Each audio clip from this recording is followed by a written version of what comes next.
교황, 우리를 도와주시오. 우리 한때는 같은 나라가 아니었소. 아, 알겠소. 잠깐 기다려보시오. 빼앗긴 땅 예루살렘을 되찾기 위해 기독교인들이 일으킨 십자군 전쟁. 도대체 왜 예루살렘은 기독교인들이 찾는 성지가 되었을까? 오늘 끝까지 함께 하신다면 예루살렘과 십자군의 이야기를 알게 되실 겁니다. 바로 시작하죠.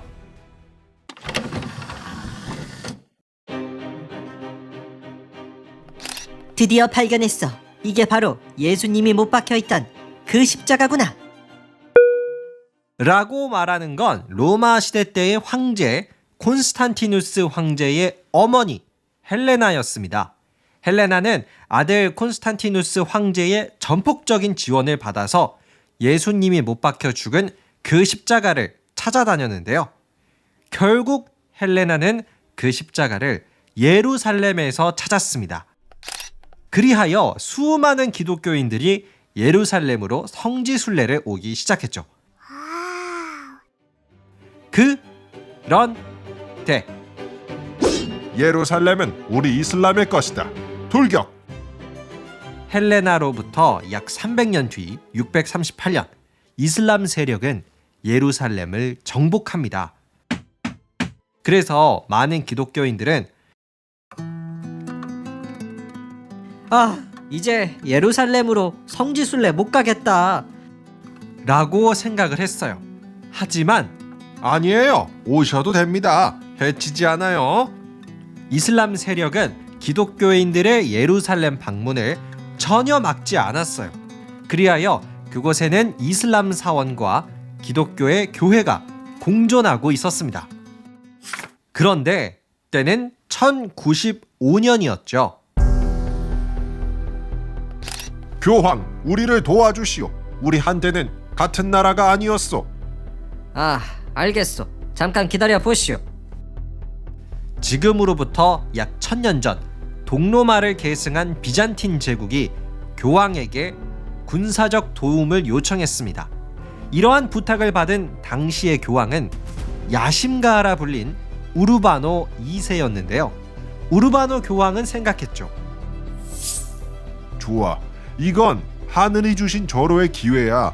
비잔틴 제국을 핑계 삼아서 기독교 군대를 만든 다음에 예루살렘을 이슬람으로부터 아예 뺏어와야겠어. 그럼 당연히 교황인 나의 힘도 더 강해지겠지. 교황은 바로 그 해에 기독교 군대를 모으기 시작했습니다. 기독교의 성지 예루살렘을 탈환하기 위해 입대해 주십시오. 그리하여 약 3만 명의 병사가 모였는데요. 교황이 병사들에게 말했어요. 그래, 예루살렘을 탈환하기 위해 이렇게 모여줘서 고맙다. 그리고 걱정하지 마라. 너희들의 재산은 교회의 이름으로 지켜질 것이며 설령 너희가 죄를 지어도 그 죄는 내가 묻지 않을 것이다. 그렇습니다. 교황은 기독교 군대에 입대한 병사들에게 재산의 보호, 면죄부 등 충분한 혜택을 제공했다고 알려집니다. 이후 기독교 군대는 어깨와 가슴에 붙인 십자가 문양 덕분에 십자군이라는 이름을 얻게 되었고요. 1099년 드디어 예루살렘을 탈환하기 위한 전쟁을 시작했습니다.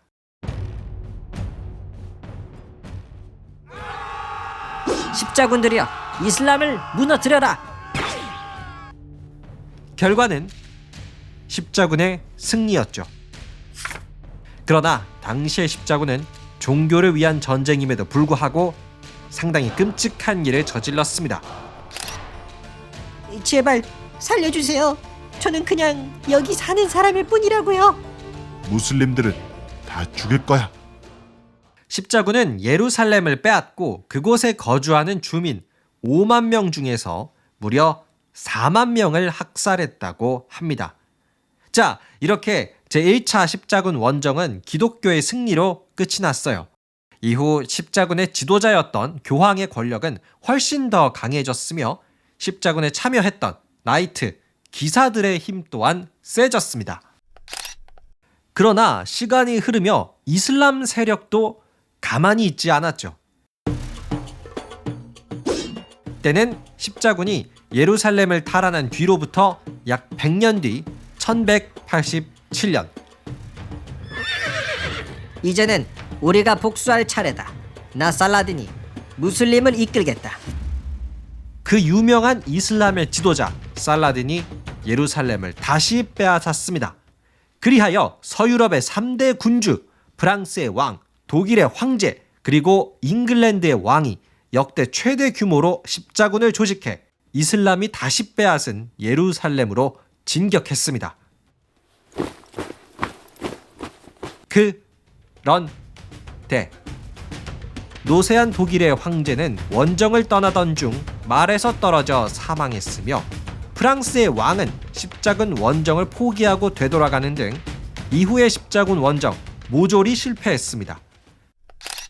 그렇다면 십자군 원정이 이렇게 실패한 뒤 이후의 유럽은 어떻게 변화했을까요? 우선 기독교의 군대가 계속해서 패배하면서 결국 십자군의 지도자 교황의 힘이 확 약해졌습니다. 무소불위의 권력을 휘두르던 교황의 시대가 끝이 난 거죠. 반면 왕의 힘은 더욱 강해져 이후의 세계사에서는 이제 왕이 주인공이 됩니다. 그리고 오늘날의 이탈리아 베니스가 십자군 전쟁의 보급을 담당하면서 상당한 경제적 이득을 받고요. 지중해 무역의 강자로 떠오르게 됩니다. 또한 이슬람 문화가 서유럽에 전파되는 등 12세기 르네상스라 부르는 문화의 발전도 이룩할 수 있었습니다. 지금까지 십자군 이야기였습니다. 끝! 네, 오늘은 십자군 전쟁의 이야기를 소개해드렸습니다. 십자군 전쟁은 1095년부터 시작을 해서 약 200년 정도 이어진 전쟁인데요. 황제와의 싸움에서 이긴 교황의 힘이 너무나도 셌기 때문에 이렇게 기독교만의 군대가 탄생을 할 수 있었습니다. 하지만 결과적으로는 십자군 원정이 실패하면서 교황의 힘이 오히려 약해지는 계기가 되었죠. 그럼 오늘의 이야기는 여기서 마치겠습니다. 오늘도 끝까지 함께 해주셔서 감사드리고요. 저는 다음 주 월요일에 더욱 재미나고 흥미로운 세계사의 이야기로 다시 돌아오겠습니다. 재미있으셨다면 구독과 하트 그리고 응원의 댓글도 부탁드릴게요. 감사합니다. 안녕히 계세요.